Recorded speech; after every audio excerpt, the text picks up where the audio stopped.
Minsan, may natanggap akong sulat mula sa isang babae. Sinusumbong nung nagsulat na may ibang babae daw ang aking asawa. Sinabi ba naman sa sulat ang sarap magmahal ang aking asawa?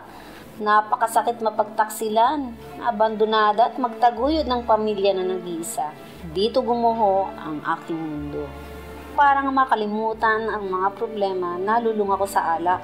Minsan sa sobrang kalasingan, lumabas ako ng bahay para magpasagasa sa mga dumadaang sasakyan. Ayoko nang mabuhay, walang gustong sumagasa sa akin. Kaya pumasok ako sa loob ng bahay.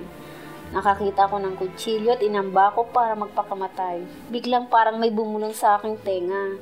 Huwag mong gawin yan, mahal ka ng Diyos. Sa puso ko, naniniwala ako na ang huling boses ay mula sa Diyos. Nang sumunod na araw, biglang may nag-imbita sa akin na matinong CLS.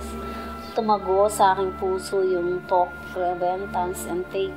Pag-uwi ko ng bahay, sabi ng mga anak ko na darating daw ang papa nila na galing abroad. Sa gitna ng aking agam-agam, naging tanging dalangin ko ay ganito. Panginoon, patawarin mo ako sa aking mga kasalanan at tulungan mo po ako mapatawad ang aking asawa ng buong puso tulad ng itinuro mo sa akin. Ngayon, sumasama na siya sa akin sa pagsisimba at nakikinig na rin ang salita ng Diyos sa TV.